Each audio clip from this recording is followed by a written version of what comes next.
So today me and my brother will be reading 1 Kings 6 verses. I will be reading verses 11 through 21, and he will be reading verses 22 through 38.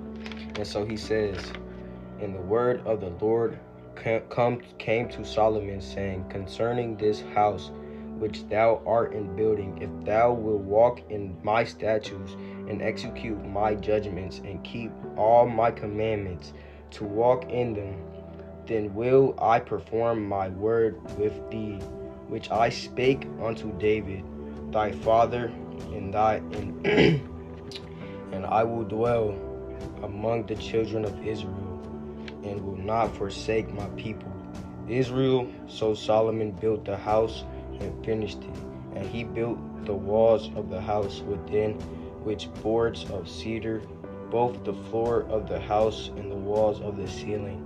And he covered them on the inside with wood, and covered the floor of the house with planks of fir. And he built 20 cubits on the sides of the house, both the floor and the walls with boards of cedar. He even built them for it within, even for the oracle, even for the most holy place, in the house that is the temple. Before it was 40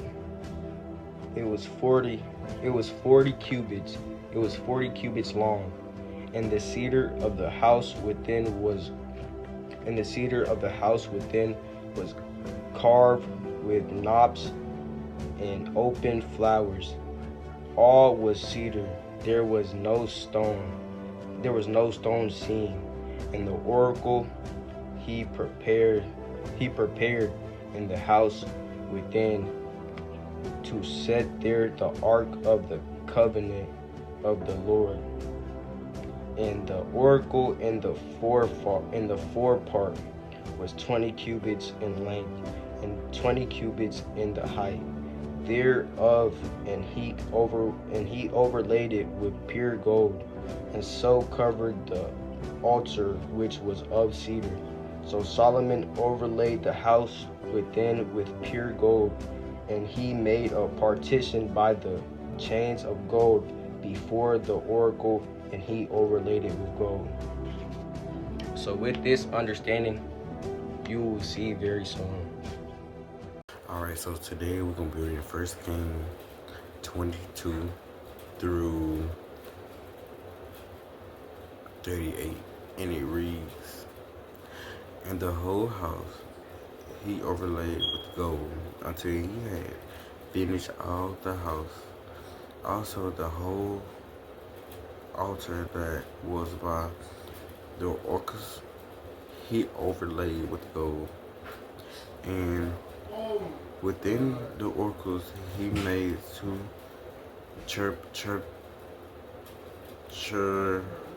cherubims of olive trees, each 10 cubits high, and 5 cubits was the wing of the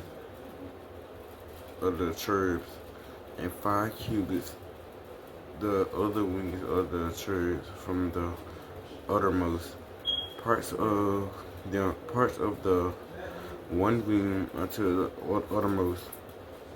And the other cherub was 10 cubits. Both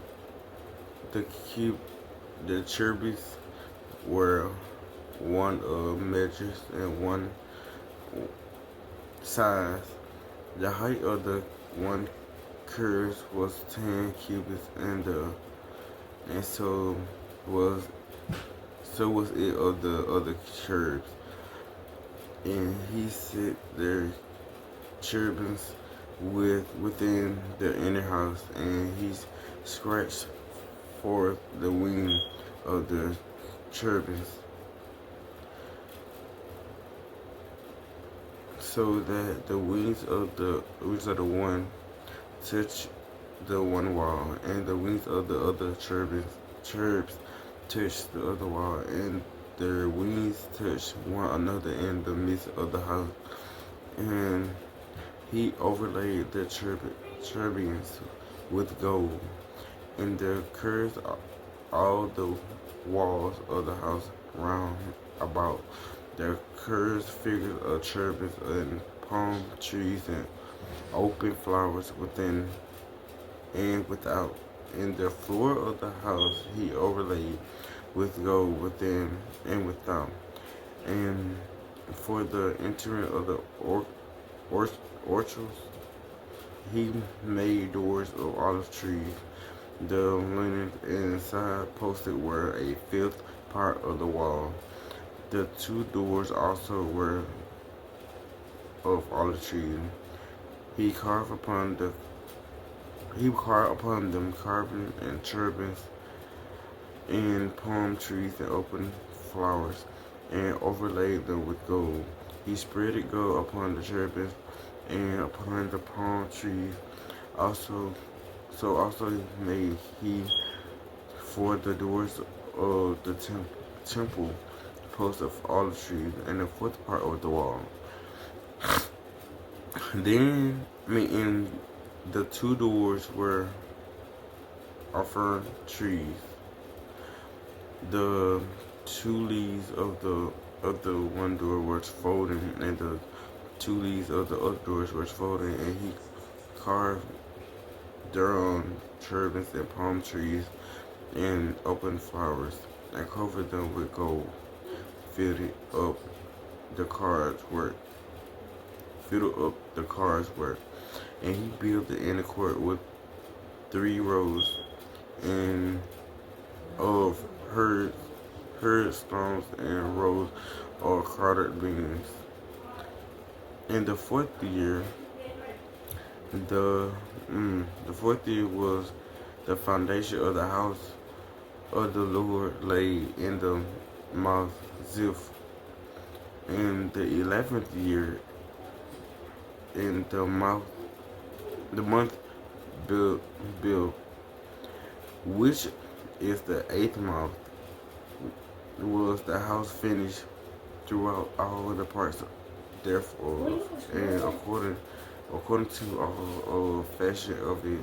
So was the 7th year in building it.